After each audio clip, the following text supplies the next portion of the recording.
Hey yo, it's Retro. Welcome to another video. Y'all, this video has been like a month in the making. I've tried recording this before and it just did not work for me. That's okay. Like, I was just like, fuck it. Let's do it again. So, y'all saw the title. Y'all saw the thumbnail.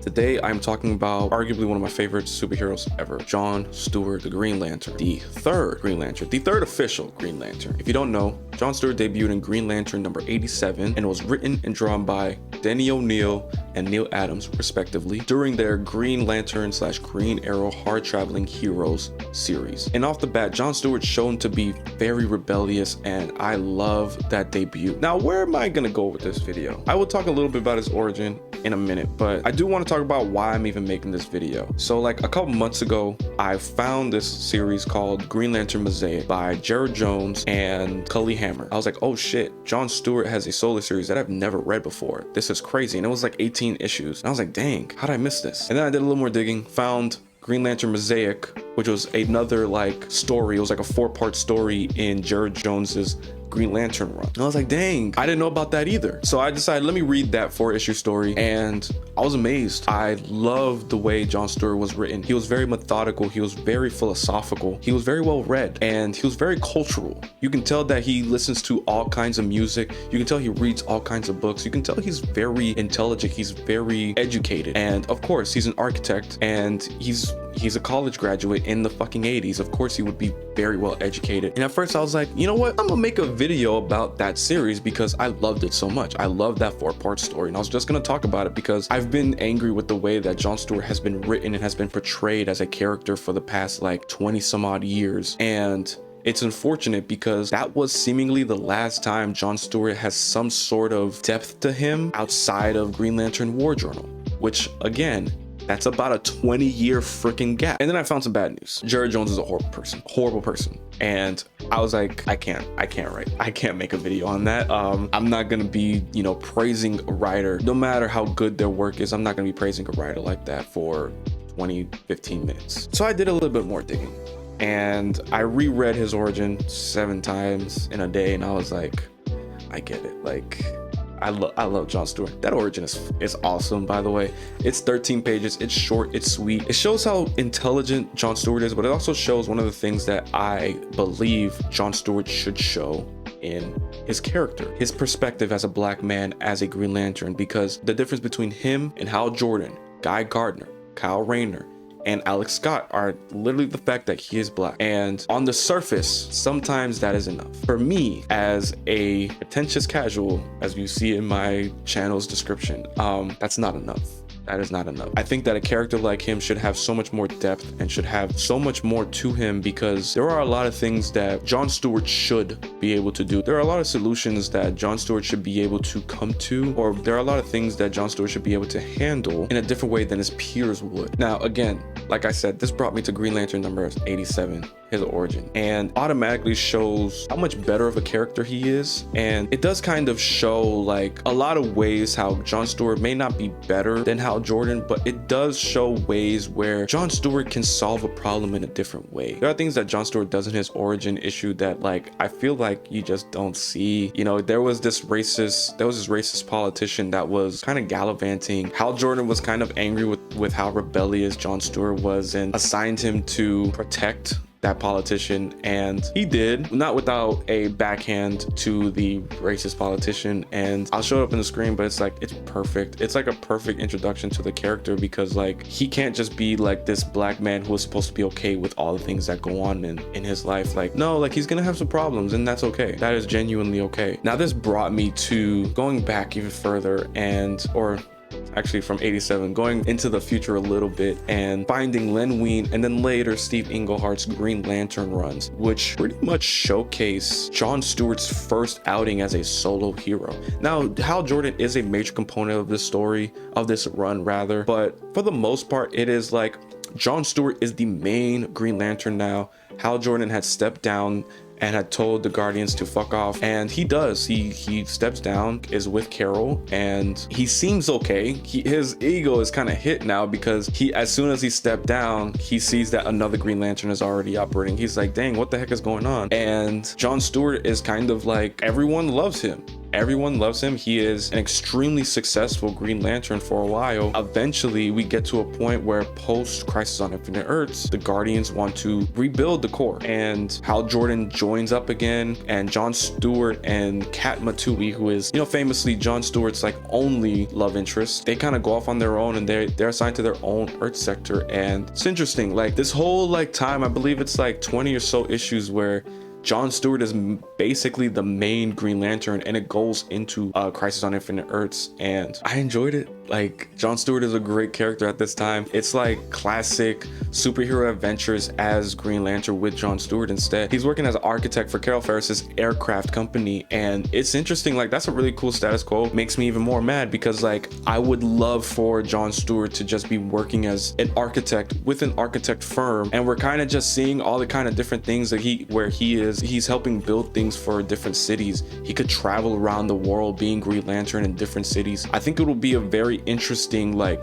globe-trotting series for John Stewart, and well, we never get that, so why am I dreaming? It's one of those things where it's like I'm kind of all over the place with this video, and really it's just like I want DC to respect John Stewart. One of the things that I have grown to hate a lot is the fact that John Stewart has been changed irreversibly. Basically, he's now a Marine guy. His architecture past is basically non-existent in any of his stories. You do have Green Lantern War Journal where it does touch on it. It calls him a builder. There are a lot of like constructs that he does that are very much like, okay, this guy's an architect, but it's still like something's missing, especially in his civilian life where he is supposed to be an architect. He is supposed to be this guy who's just like, who works as an architect. I don't know how to explain it. Like, he is a character that is supposed to be more than just like a military man. He's supposed to be more than a rifleman. There's a quote from John Ridley in John Stewart's 50 years celebration book that kind of details John Stewart's journey from his debut to where he was in Green Lantern Corps by Steve Englehart,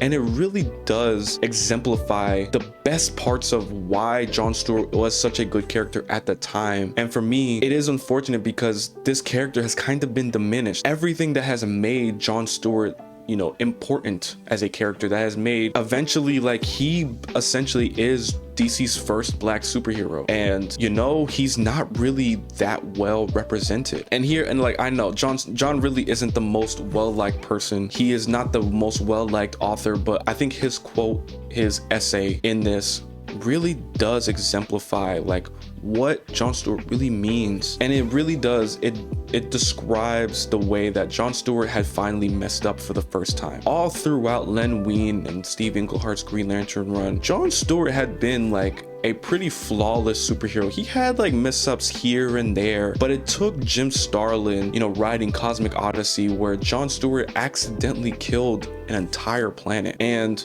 while some people may look at that and be like, man, that's messed up, why would a writer do that? I look at that, I'm like, you know what, like, it's kind of okay for a character that has been pretty flawless, for a character that hasn't had any mess ups. Like, that's fine. You know, he made a major mistake, and it's one of those things where it's like, he's finally human. In this, John Ridley says, following Cosmic Odyssey, Stewart was reunited with the resurrected Kat Matui, his slain wife, only to lose her once again. This was followed by the arrival of Yura Sinril, the last survivor of Zon Shi, who dedicated her life to hunting down and killing Green Lanterns in retribution for Stewart's mistake. Her hate eventually turns, or is turned, to love, and Yura is the one who challenges Stewart to forgive himself. All of this did not make Stewart less of a hero, but rather a much more complicated and far richer character. No longer the perfect but superfluous individual as he was conceived, Stewart had evolved into someone capable of making mistakes, suffering through them, and then learning from them. In short, Stewart had transformed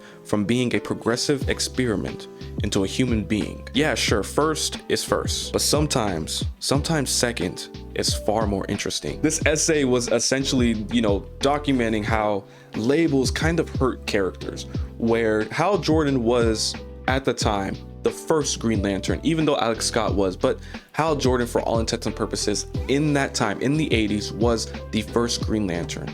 And when John Stewart came around, he was considered the second Green Lantern, and he was already labeled the second Green Lantern. And it's one of those things where it's like, yeah, the backup or the runner-up, whatever, they have to be perfect just so that they can match up to the last person. There's always going to be a shadow. Hal Jordan would have always had this huge shadow cast over John Stewart, and it's one of those like things where this mistake, this character arc for John Stewart in Cosmic Odyssey, this huge mess up really does show how human John Stewart is, and it really does show why he should have stayed that way. He was a very identifiable hero, the way Jeff Johns kind of explains it. The only Green Lantern outside of Guy Gardner, but up until that point, the only Green Lantern to ditch the mask, and one of the few superheroes to ditch the mask, and as a black man to do that and to be very much identifiable as a hero, to not care basically about the fact that someone may know your personal life. He wants the world to know he is Green Lantern. He is not just the black Green Lantern, he is the Green Lantern, and it's amazing. It's a shame, it's a real shame of what has happened to this character since the DCAU. If you don't know, that is the animated universe from the early 2000s. This featured the Justice League cartoon where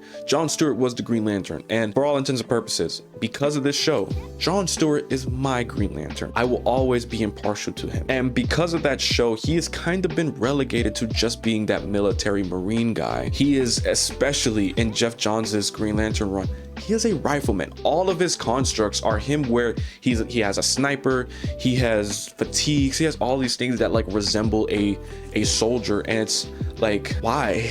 You know, like it's not even like a thing where post-crisis John Stewart became a different character. No, his character was intact pre and post-crisis. John Stewart is the same character. What it is pre and post DCAU, that where John Stewart kind of changed as a character. I said earlier, War Journal is kind of the only story that really showcases John Stewart in that light of being like an architect.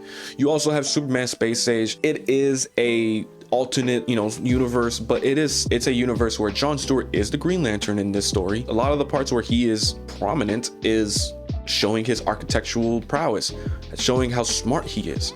And it's one of those things where it's like, yes, show more of that. I love seeing that part of him. I love seeing that side of him. I feel like so much of his character is just being this guy who can just be perfect, who can be like amazing with the ring, but not necessarily showing like what he can really do with the ring, what he can really do as a Green Lantern. I want a John Stewart story that shows his character the way that Len Wein showed it in his Green Lantern run, the way that Steve Englehart showed it in his Green Lantern run, and unfortunately even the way Gerard Jones showed it in his Green Lantern run. All of these Green Lantern runs kind of kept that intact, kept the fact that John Stewart is this extremely methodical character. And I'm gonna be real, John Stewart grew up in the 60s, 70s, probably the 70s. He went through college in the 70s. He is a very well-educated black man in the 70s. He would not be in the army. He would not use any sort of police paraphernalia. And I'm referencing that because the most recent Green Lantern Corps series shows him using, what is it, a rally barricade, a police rally barricade, and having a helmet. And like, it's not even like he just has the barricade and he's kind of just using it. No, it has police on it. And I'm just like, he would never.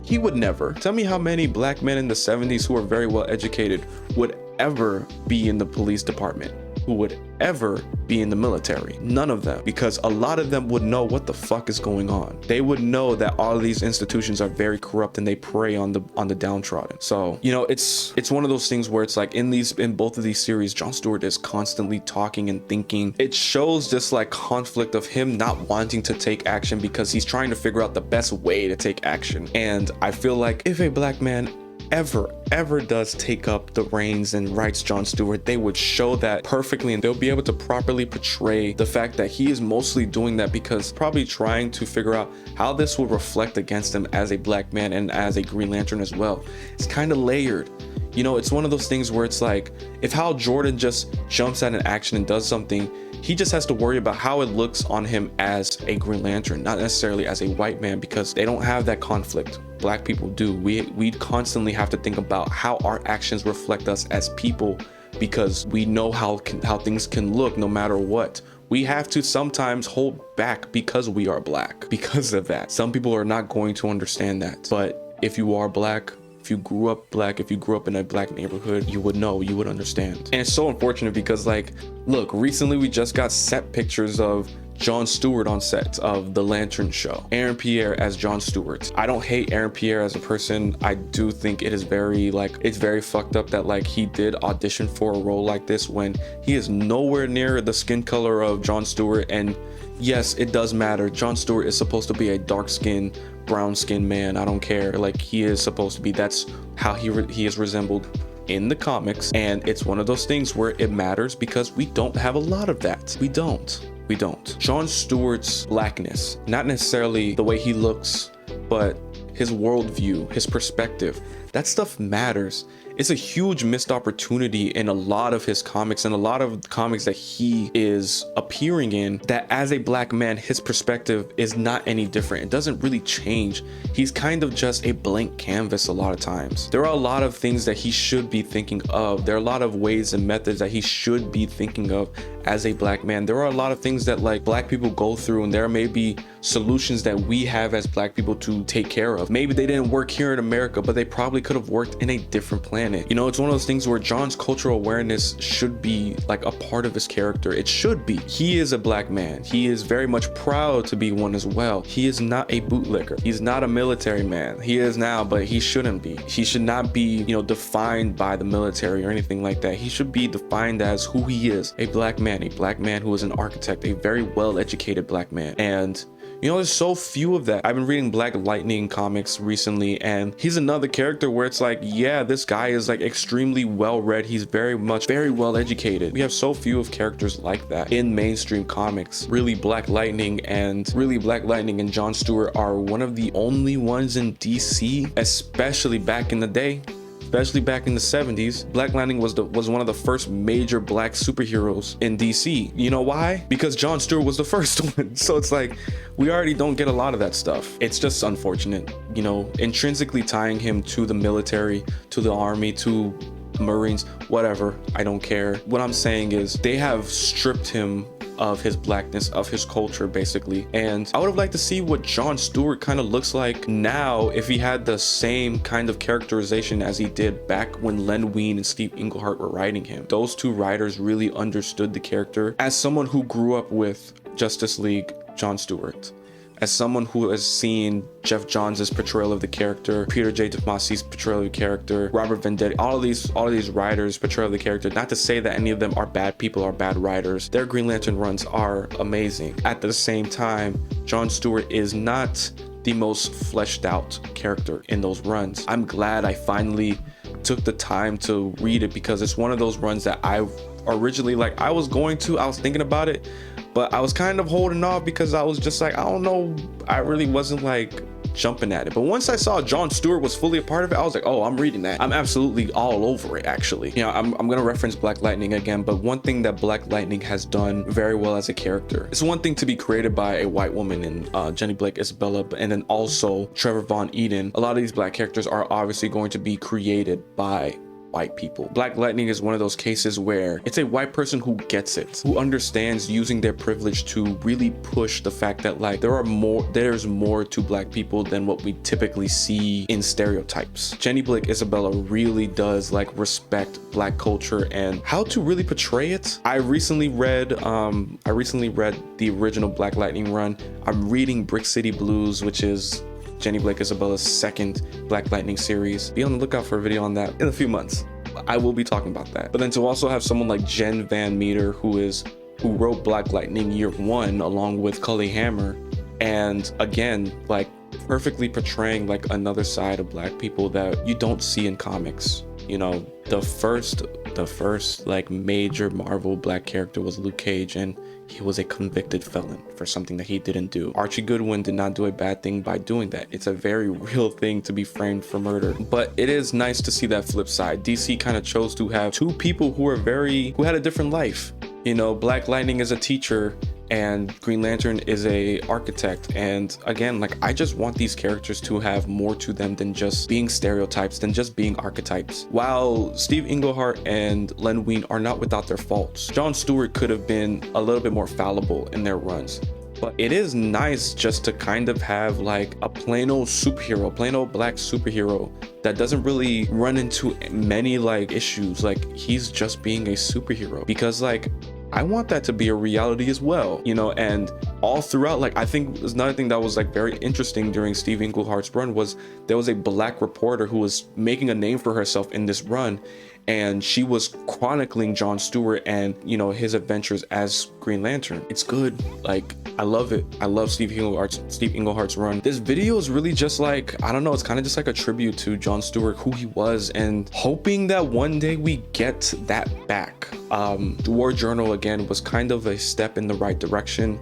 PKJ, you know, being an army man as himself, I understand he would not erase, you know, the Marine background in John Stewart. I am one who is like, with canon is supposed to be bendable, not necessarily erased, and not necessarily like, I don't really need someone to be beholden by canon, but I do hope that like anybody that does take up John Stewart in the future kind of sees that background and kind of changes it a little bit, you know? Maybe he was in the army, but he was like, fuck it, I don't want to be in this anymore. Like, he realized that like they were taking advantage of him. Something, there's a huge missed opportunity. I feel like a lot of characters who are in the army, if they ever are, you know, writers just kind of leave them there. And I think John Stewart is the perfect character to flip that on its head. Have him say fuck the military, go to college after that, and like or continue college after that, become an architect, work as an architect in a firm or something like that, and then like he becomes Green Lantern. Something, I don't know. I know in Denny O'Neil, Neil Adams' origin for him, he was like a young broke black man, and because he was fresh out of college, and again, very relatable. Like, missed opportunities here. Maybe even make like a young graphic novel where we chronicle like his past. I don't know. There's an opportunity to use John Stewart as a tool to cover social injustices, as a man who is very well educated. Again, I am emphasizing that because it's very fucking important. You can use that to cover social injustices that are even still going on today. We have Jason Aaron on Absolute Superman, who is covering the fact that like the military is extremely corrupt and allows and enables people who should not be, you know, in their employ. Just like, you know, painting the government as brainwashing the people that are in the military. I want that for John Stewart. Like, I would love for John Stewart to kind of have that in his stories, where he is, and it doubles more for him because he was in the military. That will be something interesting. If you want him to be a Marine man so bad, like, show the bad side of it too, because that stuff is real as well. There is good, there is bad, but show both sides. Don't just be proud of it. Don't just show that he is proud of it. He has a dog tag and all that kind of stuff. I don't need that bullshit. Like, just come on. There is a lot. Like, I just want John Stewart to be black as fuck. I want him to be extremely intelligent. I want him to have multitudes to him. You know, we have Milestone Comics that was extremely black. Raquel Irvin, Static, all these characters, the Blood Sitting Kid, all these characters, like, they spoke the way I expected them to speak. Like, they like, it was legit. And obviously, because like Dwayne McDuffie is a fucking genius and a revolutionary, and all the people that were working there, Robert L. Washington III, Ivan Velez, all these people that were working and writing for Milestone, they understood it. They got it. They definitely understood it. Joseph P. Illich, like, all of these guys understood what it meant to be black in America and what it meant to show all facets of it. I think I just want that for John Stewart so badly. Like, I want that for John. I want that for Jefferson Pierce. I want these people to just be more than their archetypes, to be more than just like the good black man. Like, come on, man. Like, these are like, come on. I want to be able to relate to John Stewart. And it's just so unfortunate because I feel like John Stewart he is someone that could be just as popular as someone like Black Panther, and I would love to see that. Same thing for Black Lightning, but that's a topic for another video. Like I said, catch me in a few months for that one. A black superhero who did it his way, who saw the fact that all Green Lanterns were wearing masks and was like, I'm not wearing a mask, who saw the fact that everyone was beholden to the Guardians. He was like, I'm not listening to them. He's rebellious. He understands that like this is a job that he has to do, but like he revels in the fact that like he wants to be a superhero as well. He wants to save people, and he wants to do it his way though. He's not going to do it the white man's way or the Guardian's way. He's going to do it his way. He's going to do it the John Stewart way, and I want to see more of that. Oof. This ran a bit longer than I thought it was gonna go. You probably won't see any like how long this truly was, but I was talking for a bit. If you're interested, I gotta find it. Read Len Wein and Steve Englehart's Green Lantern run.